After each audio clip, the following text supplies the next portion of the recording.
Так, снова всем здрасте. Уже раскидал агрегат полностью. Стук нашелся. Чудо у нас, как говорится, не случилось.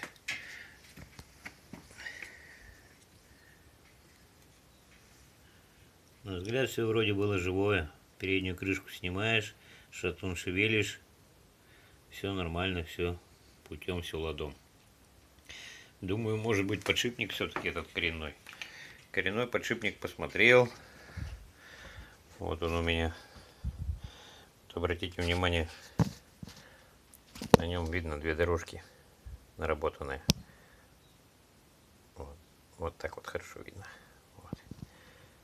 Это говорит о том, что была несоосность. Работали две стороны подшипника, а не центр. Получилось смещение. Ну ладно, бог с ним, подшипник, как говорится, оказывается простой. Никакой тут не спецовый. Вот. Его поменяем, это не вопрос. У нас другая тема. Стук вот здесь. Продольный ход у нас есть. Это как бы нормально. Но у нас есть и не продольный, а вверх-вниз.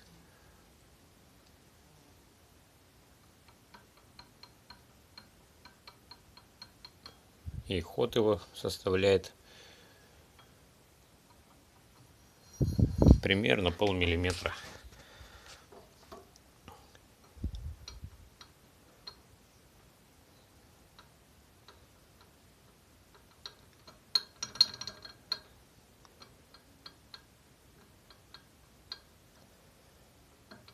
Он и так вон болтается, что быть тоже не должно.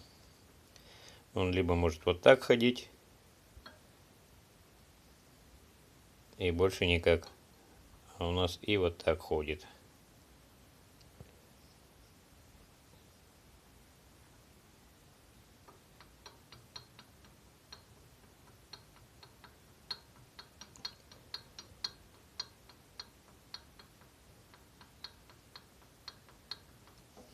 Полмиллиметра где-то и составил.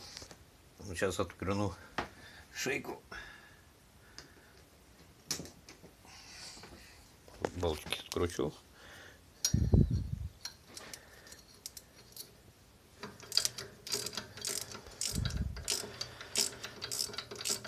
На взгляд даже не поймешь, что с ним что-то случилось. Вот пока вот не снял, и вот так вот все было на двигателе, что там все висит, друг на друга давит, поэтому не видно этот зазор-то есть он там или нету.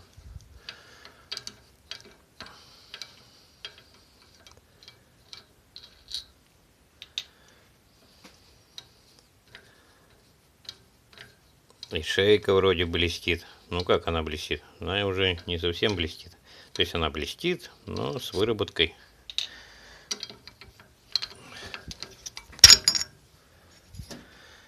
Вот что мы имеем тут.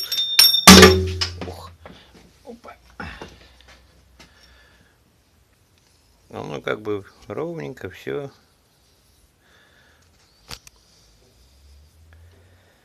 Ну вот если приглядеться,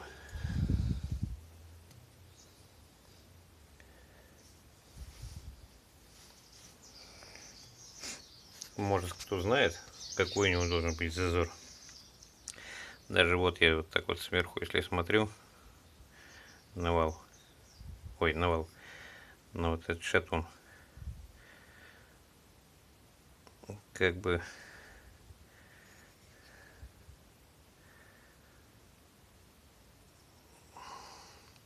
на взгляд смотришь все нормально даже. Но вот этот стук, вот они обе.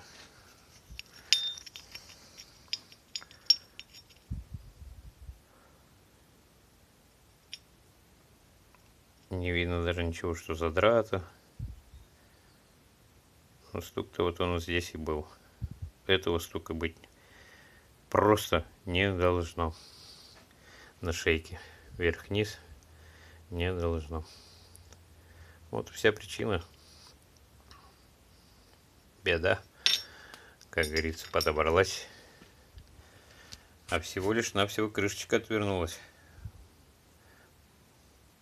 Сместилась в сторону, даже масла не было такого, чтобы совсем масла в двигателе не было, чтобы без масла проехал. Как-то так вот.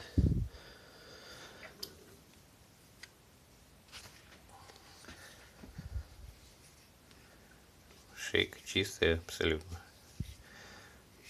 Придется, наверное, с собой брать и шатун. Ну, шатун-то по-любому брать. И коленвал. Но, скорее всего, коленвал придется тоже под замену.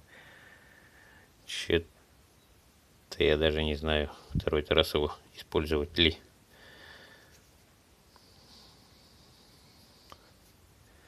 Вот такая вот херня вышла. Вот так вот так. А на взгляд, ни задиров, ничего нету.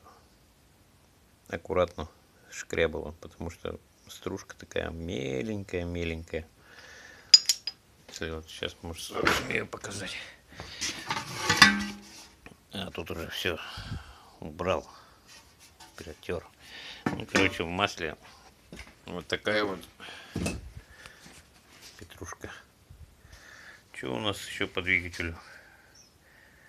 Может быть, скорее всего, неправильно обкатывал.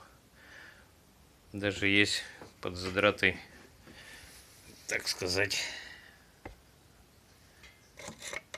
цилиндр. Попробую заснять.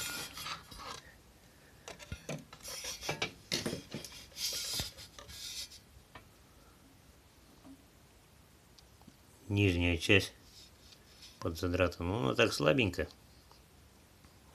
Я думаю, нажор масла отразится.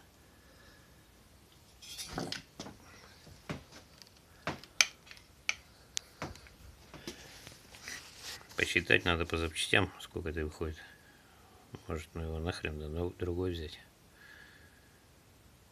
Всю эту ботву китайскую. Да, все-таки не дело, что в двигателе нету масляного насоса. Ну или мне такой неудачный движок попал.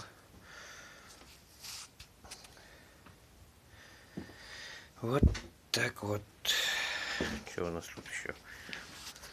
Все тут достал. Что у нас тут? Этой балалайки ничего не сделалось. Поршень у нас вот.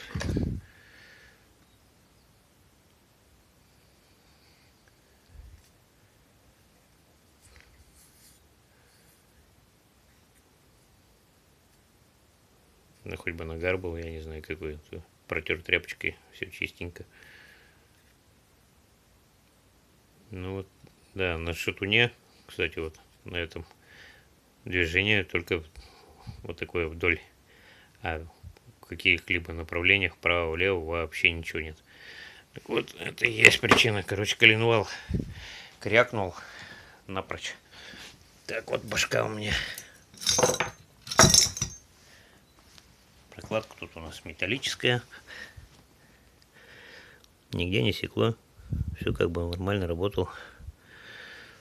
Ну вот на этом, наверное, все.